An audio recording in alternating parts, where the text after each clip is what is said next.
नमस्कार, बड़ी खबर पर बड़ी और सार्थक बहस के साथ हम लेकर हाजिर हैं 5 की पंचायत। मैं हूं आपके साथ रीमा पराशर। सत्ता का गणित जो है ना, वो ऐसा होता है कि लोग समझ नहीं पाते कि वो आखिर कर क्या रहे हैं। जहर घोलने का काम कर रहे हैं या वाकई में वो जनता के लिए कुछ क्रिएटिव करना चाहते हैं, जनता के पास तक किसी मुद्दे को लेकर जाना चाहते हैं। ऐसा ही कुछ असम में हो रहा है और ऐसा ही कुछ बंगाल में हो रहा है। अब देखिए, असम की बात करें तो 35 से 40% जो मतदाता है ना, वो है अल्पसंख्यक। उनका वोट शेयर आपने देख ही लिया। अब सत्ता के गणित की अगर हम बात करेंगे तो बहुत इंपॉर्टेंट है, और इसी तरह बंगाल में भी ऐसा ही आंकड़ा है, और वहां पर भी वही तय करेंगे कि भाई वहां तक सत्ता तक कौन पहुंचता है, गलियारों तक कौन पहुंचता है। तो इनको लुभाने के लिए जो खेल चल रहा है ना, वो बड़ा खतरनाक है। असम में हमने देखा कि कांग्रेस के अध्यक्ष मल्लिकार्जुन खड़गे, उन्होंने मुसलमानों को कुछ ऐसी बात कह दी जिसके बाद से अब ये बात चल रही है कि क्या कांग्रेस सत्ता पाने के लिए, वोट पाने के लिए तुष्टीकरण की इस तरह से हदें पार कर देगी कि वो जहरीला सांप बोल देगी बीजेपी और आरएसएस को। और ना सिर्फ जहरीला सांप बोला, बल्कि ये भी कह दिया कि भाई इनको पहले मारो, और आप कुरान में लिखा हुआ है कि नमाज तो बाद में भी हो जाएगी, लेकिन सबसे पहले जहरीले सांप को मारना चाहिए। ये धमकाया जा रहा है, मतलब दंगा फैलाने की बात हो रही है तो फिर सीधे सीधे। और वहीं ममता बनर्जी को आपने सुन लिया। सीआरपीएफ अगर आ रही है सुरक्षा के लिए चुनाव में, क्योंकि इतिहास गवाह है कि हमेशा जब भी चुनाव होता है तो इसी तरह से वहां पर माहौल खराब होता है, तो अगर सीआरपीएफ आ रही है तो बताया जा रहा है मुसलमानों को कि आपको मारने के लिए आ रही है, तो आप डरिए मत। तो ये देश में किस तरह की राजनीति चल रही है, ये असम में और बंगाल में। खड़गे जी और ममता जी सिर्फ तुष्टीकरण के लिए। आज जरा ये डर, साहस और इस सब पर ये जो ध्रुवीकरण चल रहा है, इसी पर चर्चा करेंगे। खास मेहमान जुड़ेंगे। सबसे पहले ये बयान देख लेते हैं जिस पर गृह मंत्री अमित शाह ने भी पलटवार किया है।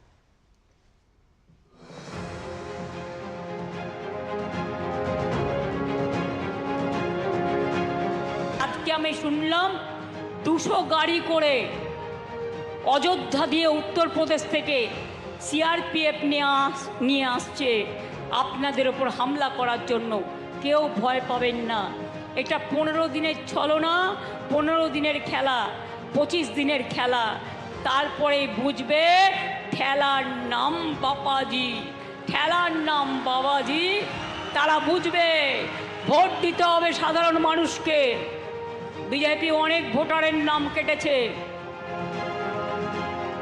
जनता को झूठ के आधार पर डराने का षड्यंत्र ममता जी कर रही हैं, इसकी मैं बहुत भर्त्सना करता हूं कि सीआरपीएफ लोगों को पीटने के लिए आ रही है। ममता जी, सीआरपीएफ पीटने के लिए नहीं आ रही है।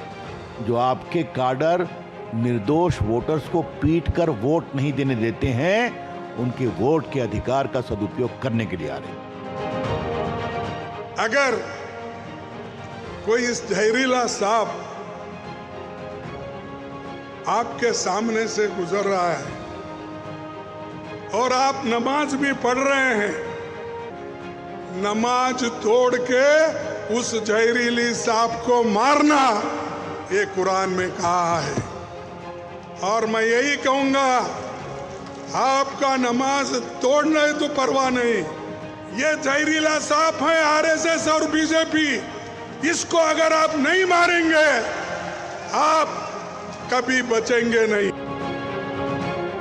कांग्रेस अध्यक्ष राहुल के संग में बैठकर फिर से बोले कि बीजेपी और आरएसएस सांप है, उसको मार देना चाहिए। अरे खड़गे साहब, मन पर चढ़कर देखिए, हजारों की संख्या में 50,000 लोग खड़े हैं।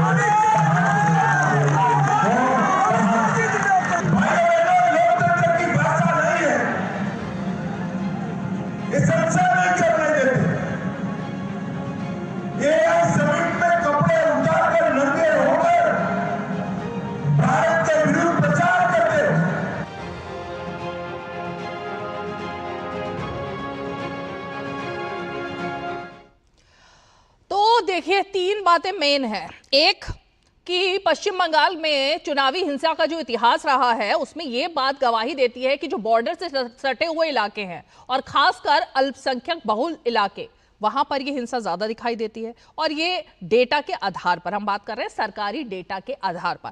दूसरी बात कि बूथ कैप्चरिंग की घटनाएं जो पहले हुआ करती थी वो अब दूसरे तरीके से वहां पर होती है। टीएमसी वर्सेस पहले लेफ्ट शुरू हुआ और उसके बाद अब आपके कार्यकर्ताओं को मारना, उनके घर में किस किस तरीके की घटनाएं हुई थी, जाकर कार्यकर्ताओं का मर्डर करना, ये किस तरह से होता था ये भी दिखाई दिया। इन सबको रोकने के लिए आखिर पुलिस बल चाहिए या नहीं चाहिए, सीआरपीएफ चाहिए या नहीं चाहिए, तो उसको क्यों रोका जा रहा है? चलिए आज इसी पर चर्चा की शुरुआत करते हैं। खास मेहमान हमारे साथ जुड़ गए, धनंजय गिरी जी पक्ष रखेंगे भारतीय जनता पार्टी का हमारे साथ में जुड़ रहे हैं भास्कर सिन्हा रॉय जी तृणमूल कांग्रेस का पक्ष रखेंगे, साथ ही हमारे साथ हैं आलोक रंजन जी, पहली बार हमारे शो में जुड़ रहे हैं, एलजेपी के प्रवक्ता हैं, और साथ ही हमारे साथ सैयद जवाद कुछ ही पलों में जुड़ने वाले हैं जो कि राजनीतिक विश्लेषक हैं और कांग्रेस पार्टी के समर्थक हैं। अब भास्कर सिन्हा रॉय जी, 2018 के पंचायत चुनाव में 50 मौतें होती हैं, उससे ज्यादा ही, बल्कि बड़े पैमाने पर बूथ कब्जा होता है और नामांकन के दौरान भी हिंसा के वारदातें दिखाई देती हैं।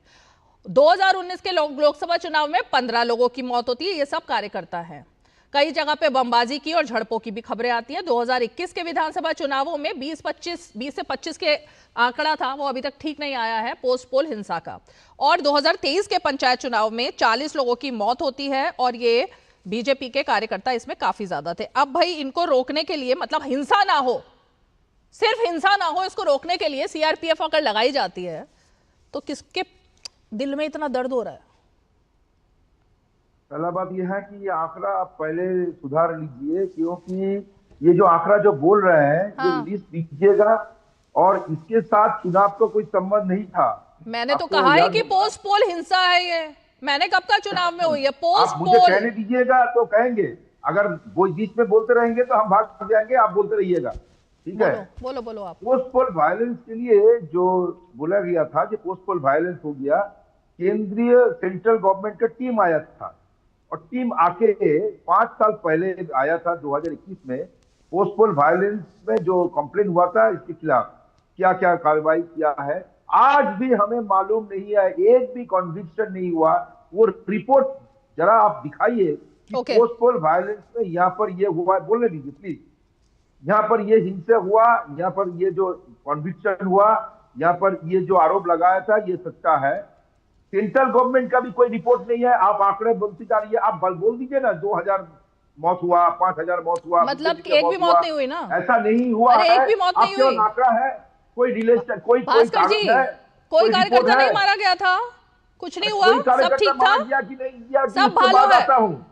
हाँ, अभी इसका जवाब देने दीजिएगा, तो टाइम दीजिएगा। तो एक जगह का नाम मैं बता रहा हूं, जो काशीपुर इलाका में रहते थे, काशीपुर इलाका में एक मौत हुआ, और हमारा गृह मंत्री जी अमित शाह जी कहे थे कि ये पोस्ट पोल वायलेंस की शिकार है। बाद में पोस्टमार्टम हुआ कमांड अस्पताल में, और वो दिखा गया को खुदकुशी किया, उसके साथ बोलकर कोई रिलेशन, चुनाव से कोई रिलेशन ही नहीं था। चुनाव में अर्धसैनिक बल लगते हैं या नहीं, या सिर्फ बंगाल में पहली बार लग रहे हैं? कोई आंकड़ा नहीं है। अरे बंगाल में पहली बार अर्धसैनिक बल लग रहे हैं क्या पूरे देश में? सिर्फ बंगाल में लग रहे हैं अर्धसैनिक बल चुनाव आयोग के कहने पर? अर्धसैनिक बल लगेगा तो यहाँ पर क्या जंग लड़ रहा है कोई? अच्छा, पहली बार बंगाल। क्या धनंजय गिरी जी, क्या हो गया भाई? ओके, अब रुकिए ना धनंजय गिरी जी, बोलते रहिए। क्या ये पहली बार हो रहा है बंगाल में? कहीं देश के किसी भी इलाके में, किसी भी कोने में, किसी भी चुनाव में क्या इससे पहले सीआरपीएफ अगर जाती थी तो सिर्फ मुसलमानों को पीटने के लिए जाती थी क्या? रीमा जी देखिए, जो बंगाल में कत्ल गारत का जो पेश मंजर ममता बनर्जी ने कर रखा है, जिस निर्ममता से बंगाल के लोगों को, बंगाली भले मानुषों को रौंदा है।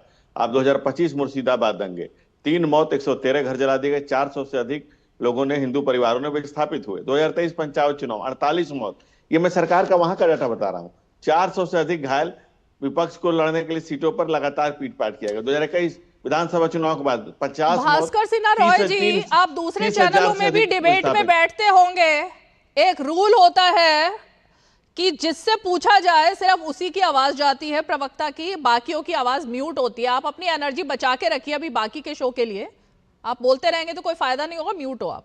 हाँ बोलिए धनंजय जी।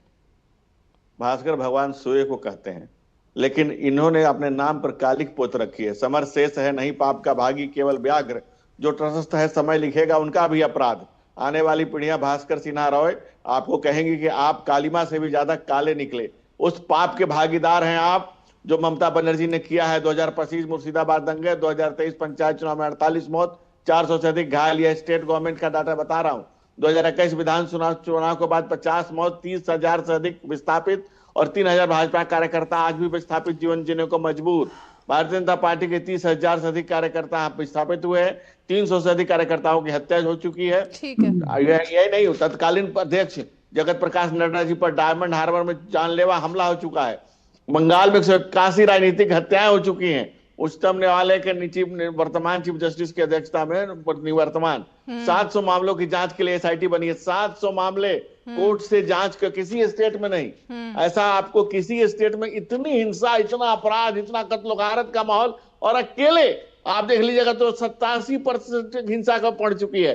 23.7% तो 2023 में अकेले एसिड अटैक महिलाओं पर भी हुए बंगाल में। क्यों भाई भास्कर जी? देखिएगा, अरे ये सरकारी डेटा है भास्कर जी, बताइए अब जल्दी क्विक रिएक्शन, फिर 2 और गेस्ट है मेरे साथ, बताइए। आपको बीजेपी जब कहेगा आपको चुप रहना ही है, लेकिन हम लोग जो कहेंगे आपको भाई आपका एफआईआर कर बता रहे हैं। कहिए बीजेपी दोनों संचालक और बीजेपी का गेस्ट, देखिए बोलने दीजिए। मैंने पूछा कि डेटा पर बोलो, आप बोल ही नहीं रहे हो। अरे डेटा कहां से मिला आपको? बीजेपी ऑफिस से। अरे भाई धनंजय गिरी से पूछो ना कहां से मिला, वो बताएंगे आपको। मुझसे क्यों पूछ रहे हो आप? मैं आपको चैलेंज के साथ मैं यहाँ कह के जा रहा हूँ on record, post pole violence 2021 के बाद जितना वहां पर कॉम्प्लेन हुआ था और किसने कॉम्प्लेन के बाद सेंट्रल गवर्नमेंट का टीम आया था, उसका रिपोर्ट जरा दाखिल कीजिए। ठीक है। और जो मौत के बारे में जो बोल रहा है, वो मौत कहाँ हुआ है, क्या हुआ है, वो भी दाखिल कीजिए। और रिपोर्ट कहां से मिल रहा है ये बताइए। आलोक रंजन जी, रिपोर्ट को लेके ये बंगाल, एक सेकेंड, बंगाल सटा हुआ है बिहार से। अब हमने बिहार में भी देखा, हर जगह से जहां जहां पे भी सेंसिटिव पार्ट्स होते हैं वहां पर इसी तरह से फोर्स लगाई जाती है। This is not the first time कि वेस्ट बंगाल में ये सब हो रहा है। तो फिर भाई क्या डर हो सकता है ममता बनर्जी को कि वो डर दिखाने का काम कर रही हैं और डरा करके काम निकलवाने का काम कर रही हैं? नहीं, ये समझना होगा कि जब जहां भी इलेक्शन कंडक्ट किया जाता है वहां पर सीआरपीएफ को डिप्लॉय करा ही जाता है। उसकी टुकड़ियों की संख्या डिपेंड करती है प्रीवियस जितने इलेक्शन हुए हैं उसके नंबर ऑफ जो केसेस वायलेंस के दर्ज हुए थे उसके आधार पर। तो बंगाल का रिकॉर्ड कहता है कि बाकी स्टेट की तुलना में यहाँ पर 30 to 40% ज़्यादा, ये ऑफिशियल रिकॉर्ड है, जो 30-40% ज़्यादा वायलेंस हुआ है। तो अगर सीआरपीएफ के एक्स्ट्रा टुकड़ियों को बुला लिया गया है तो इसमें कौन सा अपराध है? दूसरा, इसमें सबसे इंपॉर्टेंट चीज़ है कि आर्टिकल 123 जो पीपुल्स रिप्रेजेंटेटिव एक्ट है उसके सेक्शन 3 में ये साफ साफ लिखा हुआ है कि करप्ट प्रैक्टिसेस क्या है। और करप्ट प्रैक्टिसेस के अंदर में जो 5 शब्द लिखे गए हैं उसमें जो स्टेटमेंट दिए जा रहे हैं बंगाल के माननीय चीफ मिनिस्टर के द्वारा या इवन जो बाकी कांग्रेस के लोग हैं उन्होंने जो भी स्टेटमेंट्स दिए हैं वो इसमें इलेक्शन कमीशन को ही संज्ञान लेना पड़ सकता है। और एक इंपॉर्टेंट सुप्रीम कोर्ट का जजमेंट भी आया था इसके ऊपर में, जो कि अभिराम सिंह वर्सेस सीडी कोमाचिन एक केस है, सुप्रीम कोर्ट में जजमेंट आया था। उसमें कहा गया था कि अगर किसी भी तरह का स्टेटमेंट अगर कॉम्युनल हो और कॉम्युनल के साथ साथ अगर वो चुनाव को प्रभावित कर रही हो, लोगों को उकसा रही हो, लोगों को भड़का रही हो, लोगों को गलत लाइन पे मोबिलाइज कर रही हो, तब भी वो करप्ट प्रैक्टिसेस के अंदर में अंतर्गत आएगा। तो जो ममता बनर्जी कर रही हैं वो तो बिल्कुल करप्ट प्रैक्टिसेस के अंदर आएगा इंडिया के लीगैलिटी के अनुसार। नहीं, लेकिन आप सिर्फ ममता बनर्जी को कैसे बोल रहे हो? सही है जवाब, ये तो करप्ट प्रैक्टिसेस के अंदर आएगा। भाई खड़गे जी जो बोल रहे हैं, फिर मुसलमानों को कह रहे हैं कि कुरान में लिखा है कि भैया तुम नमाज छोड़ दो लेकिन पहले बीजेपी वालों को गोली मारो और आरएसएस वालों को। क्या चल रहा है ये देश में? क्या हो गया कांग्रेस पार्टी को? किसको भड़का रहे हो आप? दंगे करवाने हैं क्या एक दूसरे से लड़वा कर? जी रीमा जी, बहुत बहुत धन्यवाद। सभी को मेरा जय हिंद, जय संविधान। देखिए क्या है, पूरा एक नैरेटिव किस तरीके से रखा जा रहा है विपक्ष के खिलाफ, वो 2014 के बाद से अब जनता भली भांति जानती है, उसमें कोई गुरेज में नहीं, अब ढक्की छुपी बात थोड़ी ना रह गई है। दूसरी सबसे बड़ी बात, ममता बनर्जी हो गई, राहुल गांधी हो गए, अखिलेश यादव हो गए, सवाल उनसे पूछे जाएंगे। अरे भाई खड़गे जी, उनका बयान की बात हो रही है। तो भाजपा बुलवा रही है इनके कहने का राहुल मतलब। गांधी और अखिलेश कहां से बीच में आ गए? मैं खड़गे जी के बयान की बात कर रही हूँ, दोबारा सुना उनका बयान क्या? ये देखिए चल रहा है, पढ़िए उसको। देखिए मैं देख रहा हूँ, सुन भी चुका हूँ, समझ भी चुका हूँ कि क्या समझ आया? बात कही गई। क्या समझ आया बताओ, उनके बयान से क्या समझ आया? समझ में ये आया कि भारतीय जनता पार्टी की तरफ से जब 80 और 20 की बात करी जाए, शमशान और कब्रिस्तान की बात करी जाए, भैंस को ले जाएंगे, मंगलसूत्र ले जाएंगे, तब ये चुनाव आयोग जो है खामोश बैठ करके किसी जाति धर्म का बात तो किया नहीं क्या? गोली मारने की बात तो नहीं की थी? गोली मारने की बात की है किसी बीजेपी के नेता ने कि मुसलमानों को गोली मार दो? ये बोला है क्या किसी ने? मुझे एक नाम बता दो अब। नहीं, हिमंता विश्व शर्मा बाकायदा एक वीडियो चलाए, उसमें एक वो गलत वीडियो था, गलती से पोस्ट हुआ था और वो वीडियो डिलीट भी हुआ, ये बात आपको पता है, उस पर वो बोल चुके हैं। वो करें तो गलती धोखा होता है, हम करें तो जानबूझ करके होता है, वही तो कहे। अच्छा, तो गलती से बोला है खड़गे जी ने। चलिए फिर तो धनंजय गिरि जी 100 खून माफ हो ही जाते हैं अगर माफी मांग ली जाए, और गलती से अगर किया गया है, गलती से।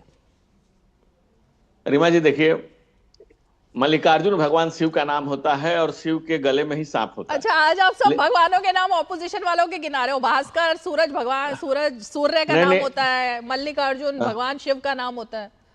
नहीं, मल्लिकार्जुन भगवान शिव का नाम होता है, उनके गले में सांप होता है, भगवान उनके गले में सांप होता है। लेकिन कांग्रेस अध्यक्ष मल्लिकार्जुन खड़गे की जबान में इतना जहर है, और कोई पहली बार ही जहर निकल के नहीं आया है, पहले भी उन्होंने जहर बुकला है, और आज तो वो बापू के खिलाफ ही जहर गल रहे हैं, कह रहे हैं कि गुजरात के लोग अनपढ़ होते हैं, जहां से बापू महात्मा गांधी आए, जहां से सरदार पटेल आए, विक्रम साराभाई, मोरारजी देसाई, वो सबको एक साथ लपेट दे रहे हैं।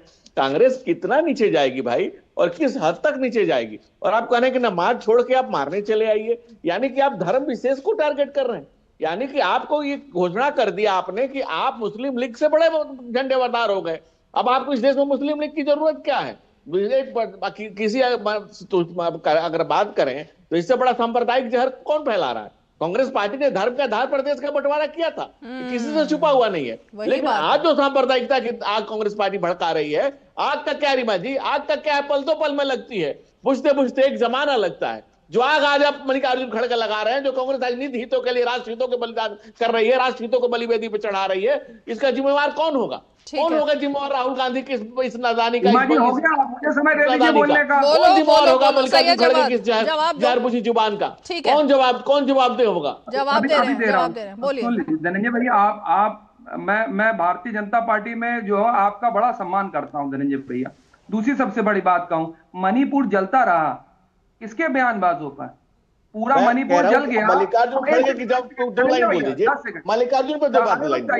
मल्लिकार्जुन जी ने जो कहा है, आज भी से मणिपुर नहीं मेरे भाई, आप दानिशमंद हैं, आप दानिशमंद व्यक्ति हैं, आप दानिशमंद व्यक्ति हैं, मैं जानता हूँ, आप दानिशमंद व्यक्ति हैं, आप देखिए ऐसा है, मल्लिकार्जुन खड़गे ने जो कहा उस पर आप क्या कहते हैं? सैयद जवाद, ऐसा है सैयद जवाद कि आप एक मिनट, मणिपुर में क्या हुआ और खड़गे क्या कह रहे हैं उस पर स्पेसिफिक जवाब नहीं देना क्या?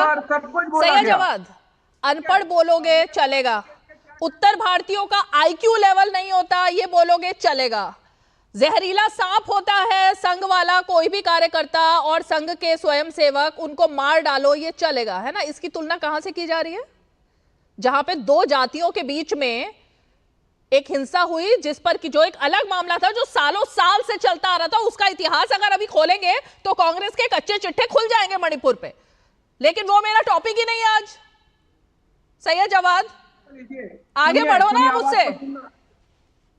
नहीं, मुद्दा तो शंकराचार्य भी बता रहे हैं कि कौन असली हिंदू है कौन नकली हिंदू है। देश के शंकराचार्य बटुक ब्राह्मणों के सर्टिफिकेट चाहिए ही नहीं, कौन असली है कौन नकली है, किसको सर्टिफिकेट चाहिए असली नकली का? भाई नहीं हो रही है, कौन कह रहा है? किसने पूछा असली कौन है नकली कौन है? हम तो पूछ ही नहीं रहे कोई। में खड़गे जी ने बात करी है वो कॉन्टेक्स्ट जो है तोड़ मरोड़ करके दिखा रहे हैं और बताने की कोशिश कर रहे हैं। वो एक रेफरेंस को दे करके बात कर रहे हैं कि बहुत से लोग जहरीले बयानबाजी करते हैं, उसी जहरीले लोगों का एग्जाम्पल दे रहे हैं वो कि कौन से लोग लगातार जहर उगल रहे हैं। कहां से एग्जाम्पल दे रहे हैं? कहां से कोई बात है?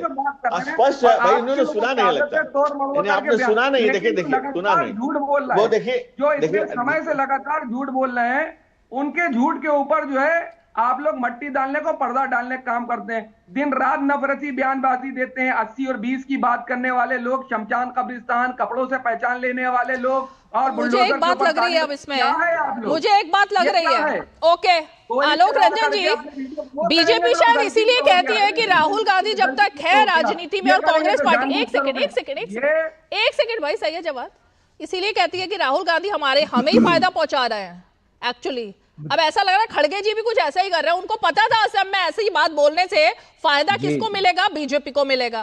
पवन खेड़ा ने जो आरोप लगाया उसके बाद भाग गए, वो अभी तक नहीं पकड़ में आए हैं असम पुलिस की, तो इससे फायदा किसको मिल रहा है, बीजेपी को मिल रहा है। वर्ल्ड फुटबॉल में एक बहुत ही पॉपुलर टर्म है, उसको कहते हैं एस्कोबार गोल, जो सेल्फ गोल है। इलेक्शन हारना हो तो खुद में ही गोल ठोक दो।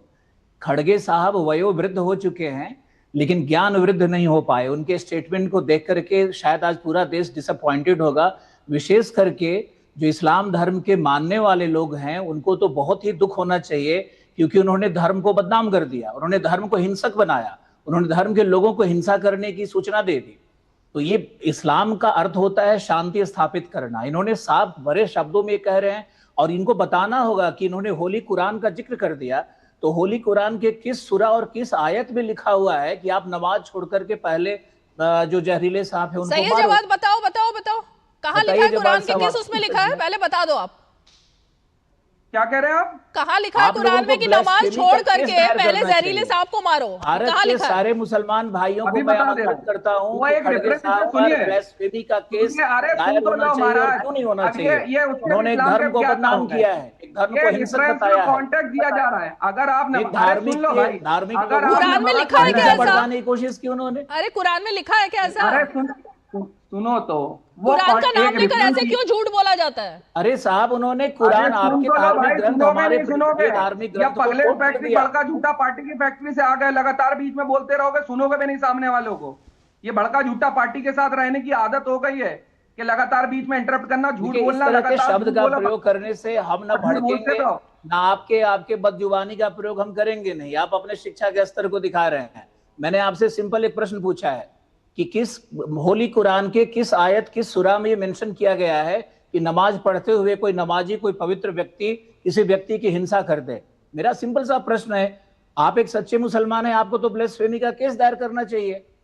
आप हमारे ऊपर क्यों भड़क रहे हैं? सही है जवाब बोलो, सही है जवाब। लगता है फ्रीज हो गए। भास्कर सिन्हा रॉय जी, क्या फ्रस्ट्रेशन हो गई है क्या कुछ टीएमसी में? ऐसा लग रहा है ओपिनियन पोल्स में कि बीजेपी अच्छा कर रही है, तो कुछ ऐसा आभास हो गया है, उसके बाद ये बयानबाजी शुरू हो गई है? नहीं, वो ओपिनियन पोल कौन कर रहा है? कौन कर रहा है? कौन? अच्छा, कौन कर रहा है, क्या कर रहा है, ये हमें मतलब नहीं है। मैं ग्राउंड रियलिटी बता रहा हूँ। क्या है ग्राउंड रियलिटी? ग्राउंड रियलिटी ये है कहां पर आपको सेंट्रल से लीडर्स को लाना पड़ रहा है। लोकल जो लीडर है उन लोग नहीं सक रहा है। बार बार नरेंद्र मोदी जी, अमित शाह जी, बार बार वहां पर अमित शाह जी को बोलना पड़ रहा है कि 15 दिन हमें यहाँ रहना पड़ेगा। ये कुछ, अरे यहाँ पर क्या हो रहा है? क्या लोकल कोई लीडर नहीं है? लीडरशिप क्राइसिस, बूथ एजेंट में कोई लोग नहीं है। बीजेपी के कोई स्ट्रक्चर में, बंगाल में बीजेपी जो वोट चुनाव में जाएगा कहां पर है? एक तो नॉमिनेशन को लेकर बंगाल में एंट्री बैन है क्या देश के बाकी हिस्सों के लोगों की? बंगाल देश से अलग है क्या? लोगों के साथ क्या है? बंगाल देश से अलग है, भारत का हिस्सा नहीं है। आप ऐसे सोचते हैं? ये अभी मैं रिपोर्टिंग करने आने वाली हूँ, तो मैंने सुना है कि बड़ा खतरा है वहाँ पे टीएमसी के कार्यकर्ताओं से। ऐसा है क्या? कोई खतरा फतरा नहीं है। अब अगर आपकी बात सुन लूं मैं कि दिल्ली से लोग क्यों आ रहे हैं, तो भाई क्या है? अरे आप आ सकते हैं, लेकिन अरे आइए, अरे पहले तो बोलिएगा, जो दिल्ली से गृह मंत्री को रहना पड़ेगा क्या? दिल्ली वालों से दिक्कत तो नहीं है ना भास्कर जी? अरे सुनिए, अरे रह सकते हैं, पूरा यहाँ पर ससुराल बना के रहिए ना, कौन मना कर रहा है? लेकिन मैं बोल रहा हूँ एक चुनाव के लिए इतना लीडरशिप क्राइसिस है। फाइनल कमेंट धनंजय गिरी जी, दिल्ली से लीडर को लाके वहाँ पर रहना पड़ेगा। Final comment okay. देखिए रीमा जी, सबसे बड़ी बात है, अरे रुकिए ना, आप फाइनल कमेंट ले रही हूँ मैं धनंजय जी से। ओके, देखिए जब टीएमसी का प्रादुर्भाव भी नहीं हुआ था, जब राजनीति में ये आए भी नहीं थे, जब इनका जन्म ही नहीं हुआ था, तब के श्यामा प्रसाद मुखर्जी हमारे जनसंघ के फाउंडर थे। हाँ। जहां हुए बलिदान मुखर्जी, वो कश्मीर हमारा है और सारा का सारा है, ये हमारा नारा, और उसको भारत माता के मुकुट मणि पर लगे हुए कालिक को हमने धोया। श्यामा प्रसाद मुखर्जी की धरती को, रविन्द्रनाथ टैगोर की धरती को, भारत की संस्कृति की अरे धरती हम को, लोग सब जानते अरविंद हैं, घोष बीजेपी के नहीं भारत वंदे जानता। मातरम की धरती को, कोने कोने से, भारत के कोने कोने को, कश्मीर से कन्याकुमारी, कच्छ से कामरूप एक है। और ठीक है। इसके लिए, इस जर्रे जर्रे वक्त के लिए नहीं है। जान देने, जीने मरने की ठीक है। कसम खाने वाले हम लोग हैं। Okay, okay. तृणमूल जैसे टूटा फूटा कांग्रेस। वक्त कम है। सैयद जवाद आ गए वापस। सैयद जवाद, कुरान में कहाँ लिखा हुआ है, जल्दी बताओ। अब लिखा है कहीं, या कुरान के नाम को इस्तेमाल करके झूठ बोला जा रहा है?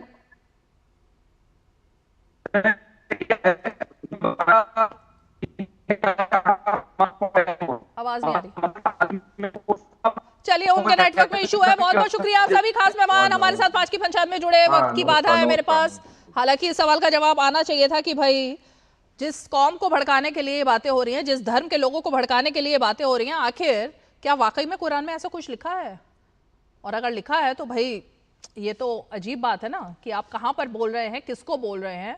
9 तारीख को अब पोलिंग होनी है, उससे पहले एक समुदाय, एक धर्म विशेष को आखिर क्या संदेश देने की कोशिश है? चलिए, 5 की पंचायत में आज इतना ही। कल फिर होगी मुलाकात, तब तक के लिए हमें दीजिए इजाजत। नमस्कार।